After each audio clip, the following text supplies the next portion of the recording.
रूस के Luna 25 mission की खबर लीक होते ही इसरो चंद्रयान 3 के साथ बड़ा खेल करने जा रहा है। क्या खेल करने जा रहा है दोस्तों, ये बहुत इंपॉर्टेंट है क्योंकि जो काम 9 अगस्त को ही होना था वो 6 अगस्त हूं। दरअसल दोस्तों इसरो अब 23 अगस्त से पहले भी इसकी लैंडिंग करवा सकती। दुनिया में इंडिया इंडिया हो रही है, हर तरफ इंडिया छाया हुआ, हर तरफ इंडिया की बातें क्यों हो रही है? और क्या लगता है चंद्रयान में चांद पर पहले कौन जाएगा, इंडिया या फिर रशिया? नरेंद्र मोदी जी, हम आपको क्या कहें, दुनिया में किसी और के लिए भी तो आप नंबर छोड़ दीजिए ना। आप वर्ल्ड लीडर बन गए, आप वर्ल्ड लीडर बन गए। हमें समझ है कि चंद्रयान 3 क्यों छोड़ा गया, उसके बाद चाइना अपने 4 शटल छोड़ा। ये अमन का काम तो चाइना भी करवा सकता है। साहब के बारे में कहा गया कि शायद वो इंटरेस्टेड है और कोई मिडल मैन के जरिए कुछ हो रहा है। अब पता नहीं है, जो आज ये आईएमएफ वाले करने वाले हैं, ये देखिए इसमें अब जब बेचा जाएगा तो किकबैक्स ली जाए। और दूसरा, उसके बाद भारत जो है वो फ्रांस से एटॉमिक सबमरीन लेने की बातें कर रहा है, और जो वो ऐसी सबमरीन है जिनके अंदर ही रिएक्टर मौजूद है एटॉमिक, और they have capacity and ability to. देखिए, बहुत बड़ी चीज है ये। कोई देश ऐसी मजबूती दिखा रहा है, ऐसी हिम्मत दिखा रहा है और स्पेस अपना प्रोग्राम इतना सक्सेसफुल कर दिया कि आज की तारीख में नासा कहता है यार कि तुम लोग इतनी इफेक्टिव सैटेलाइट इतने सस्ते में, इतने इफेक्टिव रॉकेट्स इतने सस्ते में कैसे बना लेते हो? सिर्फ उनको ये लगता है यार ये कैसे जा सकते हैं, ये तो हम ही जा सकते हैं, तो सिर्फ हमको पता है। तो उनको ये नहीं पता है कि हमारे तो दादा परदादा इसके बारे में जानबूझ के बैठे हुए हैं भाई। बिल्कुल, हमारे तो खून में है ये एस्ट्रोनॉमी और एस्ट्रोलॉजी, तो हमें तो इसमें कैसे हरा दोगे? पिछली बार हम चांद पे लैंड कर गए, सॉफ्ट नहीं हुआ। मेरे लिए तो यही सक्सेसफुल हो गया फकर भाई।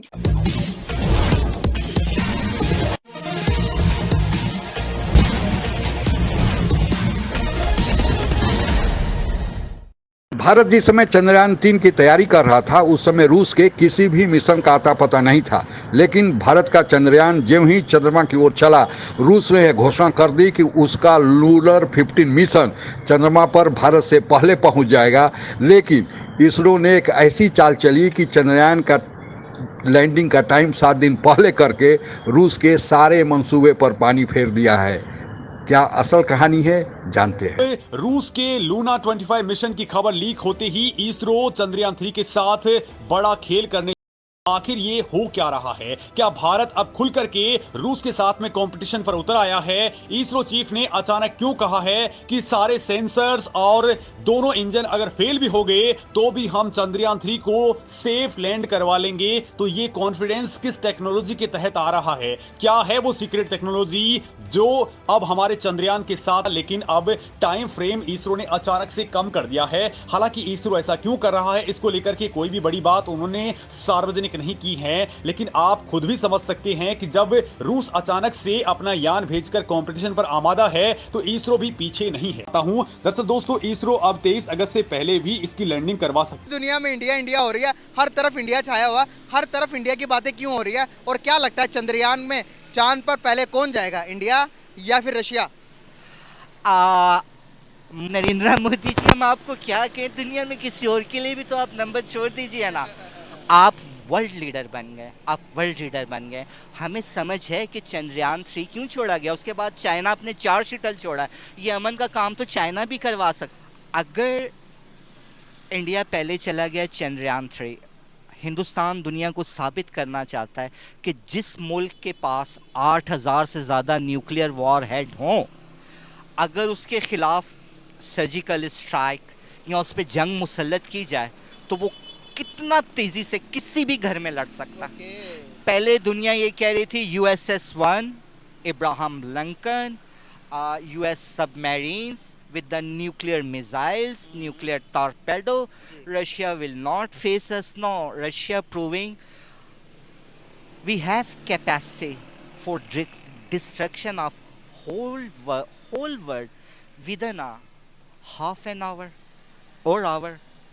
मोदी साहब जो है, मैं आपको बता रहा हूँ, ये कितने बड़े लीडर बन रहे हैं। सुपर पावर वो होती है जो दुनिया में शांति को क्रिएट करते हैं, जो अमन को कायम करते हैं। ये आज की न्यू जनरेशन कह रही है। साहब के बारे में कहा गया कि शायद वो इंटरेस्टेड है और कोई मिडल मैन के जरिए कुछ हो रहा है। अब पता नहीं है, जो आज ये आईएमएफ वाले करने वाले हैं, ये देखिए इसमें अब जब बेचा जाएगा तो किकबैक्स ली जाए। और दूसरा, उसके बाद भारत जो है वो फ्रांस से एटॉमिक सबमरीन लेने की बातें कर रहा है, और जो वो ऐसी सबमरीन है जिनके अंदर ही रिएक्टर मौजूद है एटॉमिक, और they have capacity and ability to stay under the water for unlimited period of time.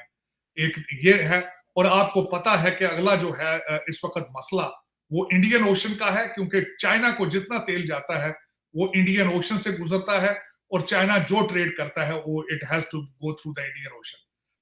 ये कुछ नई चीजें आ रही हैं, आकस के बारे में चीजें सामने आ रही हैं, और इन सर्कमस्टांसेस में पाकिस्तान जो है वो, जिस तरह मैंने आपको कहा कि अगले दिन जो पीस कॉन्फ्रेंस हो रही थी उसमें पाकिस्तान को भी इनवाइट नहीं किया गया, रशिया को इनवाइट नहीं किया गया। देखिए, बहुत बड़ी चीज है ये।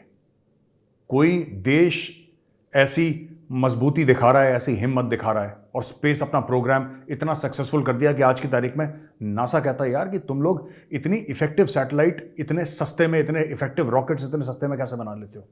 सिर्फ सस्ता नहीं है, इफेक्टिव भी है। तो दुनिया भर की नजरों में इस वक्त भारत है, और इसरो ने, यार हैट्स ऑफ यार, इसरो वाले क्या काम करते हैं। मतलब कि मैं कभी देखता हूं इसरो का काम, या कभी मैं उनके ट्वीट्स देखता हूं, या कभी मैं, तो रोंगटे खड़े हो जाते हैं कि कितना कमिटमेंट होगा उन लोगों का यार, कितनी वो जिसको कहते हैं ना कि एक भावना होगी, सेवा भाव, कितना जबरदस्त होगा इन लोगों में जो रॉकेट्स ऐसे शूट अप करते हैं स्काई में और सैटेलाइट्स अपनी भेजते हैं।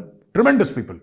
तो दोस्तों, इनके लिए lowering Chandrayaan 3 from 100 kilometre orbit, very critical phase, जो 100 किलोमीटर का सर्कुलर ऑर्बिट है चंद्रमा के आसपास का, उससे नीचे नीचे ले जाना। ये इसरो के चीफ हैं एस सोमनाथ साहब है। सोमनाथ साहब ने ये बोला है कि जी ये, उनको ये लगता है यार ये कैसे जा सकते हैं, ये तो हम ही जा सकते हैं, तो सिर्फ हमको पता है। तो उनको ये नहीं पता है कि हमारे तो दादा परदादा इसके बारे में जानबूझ के बैठे हुए हैं भाई। बिल्कुल, हमारे तो खून में है ये एस्ट्रोनॉमी और एस्ट्रोलॉजी, तो हमें तो इसमें कैसे हरा दोगे।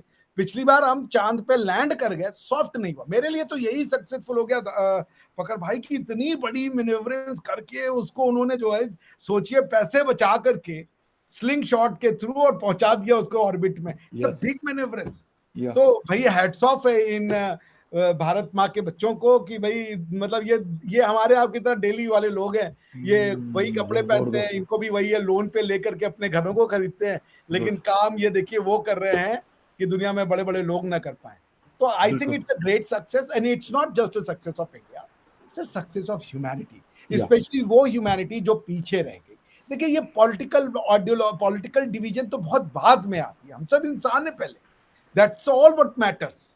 हिंदुस्तान की टेक्नोलॉजी है, वो चांद पे बैठ के आपको नंगा नहाते हुए देख सकता है। की बात कह रहे हैं, हिंदुस्तान किसी के बेडरूम को देख सकता है, वो किसी के किचन को देख सकता है। अच्छा, जबरदस्त। ये आपने तो बात ही खत्म कर दी। देख रहे हैं, वो चांद से हमें देख रहे हैं। क्या बात। यहाँ पर एक सवाल और बनता मेरा कि रशिया अगर आप देखेंगे पहले 3 की लिस्ट में शामिल है जो चांद के सरफेस पर कदम रख चुके हैं। तो अभी देखते हैं अब अगर इंडिया चांद के सरफेस पर सही तरह कदम रखता है तो चौथा बड़ा देश बनेगा। तो आप यहाँ पर देखते हैं कि इसमें रशिया का क्या बेनिफिट होगा कि रशिया तो इंडिया से पहले भी चला जाएगा, तो रशिया तो पहले भी वहाँ पर जा चुका, तो इंडिया के साथ मुकाबले की क्या यहाँ पर कोई बात, यहाँ पर कोई समझ नहीं आ रही, क्या कहना चाहेंगे? देखें, जब ये CCP हुआ करता था, USSR, जब रशिया कंबाइन था, हिंदुस्तान दुनिया को ये बताना चाह रहा है कि हिंदुस्तान कितना बड़ा लीडर है। हिंदुस्तान का इंटेलिजेंस नेटवर्क कितना स्ट्रांग है। रूस ने जब स्पेस में अपना कार्यक्रम शुरू किया था, उस समय भारत में किसी भी मून मिशन या स्पेस टेक्नोलॉजी का कोई अता पता नहीं था। रूस भारत से बहुत आगे निकल चुका था, लेकिन भारत पीछे से आकर जो अब अंतरिक्ष में अपने झंडे गाड़ रहा है, उसको देखकर अब पूरी दुनिया आश्चर्यचकित है। 2 साल पहले रूस भी भारत के साथ संयुक्त तत्वाधान में स्पेस में काम करना चाहता था, लेकिन भारत ने मना कर दिया, क्योंकि भारत अपनी स्पेस टेक्नोलॉजी किसी दूसरे को साझा करना नहीं चाहता था, और वह भी लैंडिंग के संबंध में, क्योंकि चंद्रयान 2 जब असफल हुआ तो भारत ने अपनी लैंडिंग टेक्नोलॉजी डेवलप की है, और इसी कारण अभी इसरो के साइंटिस्ट पूरी तरह आश्वस्त हैं कि भारत किसी भी हालत में लैंडिंग सफलतापूर्वक करा लेगा। हालांकि रूस ही नहीं, जापान भी भारत के साथ संयुक्त स्पेस टेक्नोलॉजी में काम करना चाहता था, क्योंकि पिछले साल जापान का मून मिशन फेल हो गया था। भारत ने जब यह मून मिशन चालू किया, उस समय भारत की यह मंशा थी कि साउथ पोल में अपना मून मिशन लैंड कराएगा, ताकि अभी तक वहां पर कोई भी देश नहीं पहुंच पाया है। यह भारत के लिए गर्व की बात थी, और भारत इसमें वर्ल्ड रिकॉर्ड भी बनाना चाहता था, लेकिन चुपके से रूस ने भी अपना मिशन मून पर भेज दिया, जिसे लूनर 15 कहा जाता है। लगा कि वह पहले भारत से साउथ पोल में जहां भारत लैंड कराना चाहता था वहां रूस का लूनर 15 पहुंच जाएगा, लेकिन भारत के वैज्ञानिकों ने, इसरो ने एक ऐसी चाल चली कि 7 दिन पहले ही चंद्रयान का टाइम पहले करके रूस के पहले लैंडिंग कराने का जो मंसूबा बना दिया है, रूस देखते ही रह गया और भारत का चंद्रयान रूस के लूनर 15 पर बाजी मार ले जाएगा। आज के लिए बस इतना ही। जय हिंद। आप अगर हमसे जुड़ा रहना चाहते हैं तो कृपया मेरे चैनल को सब्सक्राइब करें तथा बेल आइकन भी दबा दें ताकि नई वीडियो की जानकारी तुरंत आप तक पहुंच जाए। धन्यवाद। जय हिंद।